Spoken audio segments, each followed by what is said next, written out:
Hello everyone and welcome back to my another new video. If you are new here, hi. This is your space for real and practical beauty talks. No confusion, no overhype. So आजको video चाहिँ एकदमै relatable छ because dry and frizzy hair almost हामी सबैले लाइफमा एक न एकपटक त एक्सपिरियन्स गरेकै हुन्छौँ. So today let's properly understand यसको root causes to solutions so that you are not just trying the random product but fixing the problem. So let's get started.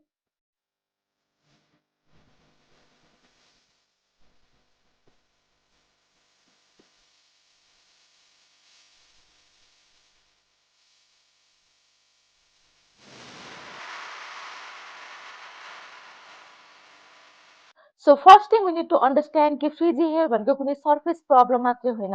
It actually a sign of imbalance. जब हेयरमा चाहिँ sufficient अमाउन्टमा moisture हुँदैन, हेयरको outer layer जसलाई cuticle भनिन्छ, it stays slightly open, जसले गर्दाखेरि चाहिँ यसले इन्भाइरोमेन्टबाट मोइस्चरहरू एब्जर्ब गर्न खोज्छ र त्यो बेला चाहिँ हेयर एक्सपान्ड हुन्छ, अनइभन हुन्छ, which we see as a frizz. So technically your hair is reacting, it's not misbehaving. Now let's understand यो सिचुएसन किन आउँछ त. One of the major reason हो how we wash our hair. Shampoo use गर्ने तरिका नै धेरै जस्तोको रङ हुने गर्छ. मोस्ट पिपल स्याम्पूलाई डिरेक्टली आफ्नो हेयरको लेन्थमा अप्लाई गर्नुहुन्छ थिङ्किङ कि it will clean their hair better. But स्याम्पूको युज भनेको स्क्याल्पलाई क्लिन गर्ने हो. जब हामी हेयरको लेन्थमा चाहिँ रिपिटेडली स्याम्पू अप्लाई गर्छौँ, it removes the natural oil from our hair, जुन चाहिँ अलरेडी लिमिटेड हुने गर्छ र हेयर अझै ड्राई हुन्छ.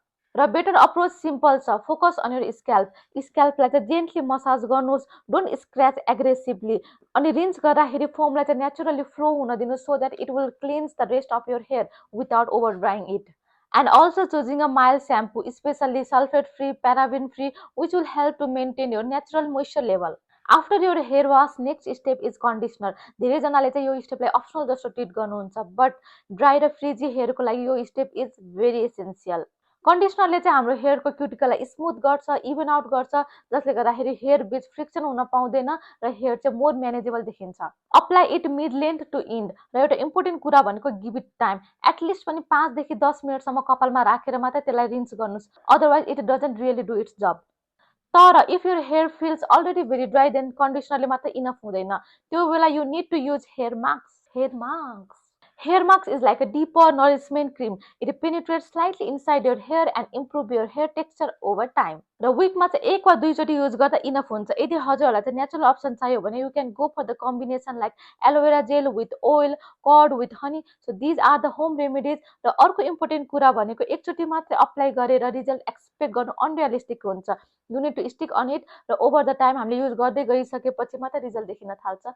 So be consistent in it. Now let's talk about the daily habit. किनकि समटाइम्स प्रब्लम हाम्रो प्रोडक्ट होइन कि हाम्रो डेली हेबिट हुने गर्छ. हिट स्टाइलिङ टुल्सहरू जस्तै कि hair straightener, curler, excessive blow ड्रायरको युज गर्नु, जसले गर्दाखेरि हाम्रो हेयरको इन्टरनल स्ट्रक्चरलाई चाहिँ विकेन गर्ने गर्छ. र त्यसैमाथि यदि हामीले हिट प्रोटेक्टेन्ट सेरम अप्लाई नगरिकन नै स्ट्रेटनर, कर्लर युज गर्दैछौँ भने यसले हाम्रो कपाललाई डिरेक्टली ड्यामेज गर्ने, ब्रेकेज गर्ने गर्छ. So be careful. अनि अर्को भेरी कमन मिस्टेक भनेको वेट हेयरलाई चाहिँ टावलले रब गर्नु. That friction disturb the cuticles and instantly increase the frizz. Instead हजुरहरूले चाहिँ कपाललाई चाहिँ ड्याब गरेर, प्रेस गरेर कपालको एक्स्ट्रा वाटरलाई चाहिँ रिमुभ गर्न सक्नुहुन्छ. र यदि हजुरहरूसँग माइक्रोफाइबर टावल या फिर कटनको कुनै टी सर्ट छ भने पनि त्यसले पनि कपाललाई चाहिँ पुस्न सक्नुहुन्छ. र ओभर वासिङ पनि एउटा फ्याक्टर हो कपाललाई ड्राई गर्ने. यदि हजुरहरू चाहिँ बारम्बार कपाललाई वास गरिराख्नुहुन्छ भने it removes the natural oils from our hair.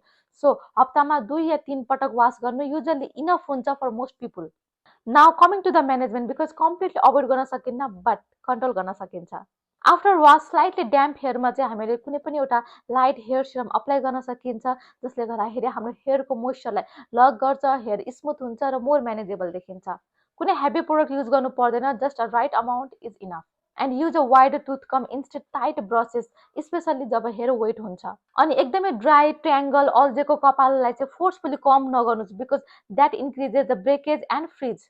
Also unnecessary touching. हेयरलाई चाहिँ बारम्बार टच गर्नु, हातले चलाइराख्नु, यसले गर्दाखेरि पनि फ्रिज इन्क्रिज हुनसक्छ because it creates friction. Even small thing like hydration पनि म्याटर गर्छ. किनकि जब हाम्रो बडी चाहिँ डिहाइड्रेटेड हुन्छ, इभन हाम्रो हेयर पनि डल, ड्राई देखिन थाल्छ. सो बाहिरको साथसाथै भित्रको इन्टरनल केयर पनि त्यत्तिकै नै इम्पोर्टेन्ट हुन्छ. At the end you don't need complicated routine or expensive product. You just need to understand what your hair actually needs. Freeze is not something that you fight aggressively. It's something you gradually improve by maintaining the moisture and handle it gently. And once you start doing it consistently, you will notice your hair naturally look smoother, shinier, र more manageable हुँदै जान्छ. So guys, if you like this video, don't forget to like, comment and subscribe the Wellbeing Way channel. Bye bye, see you in the next video. Till then, take care.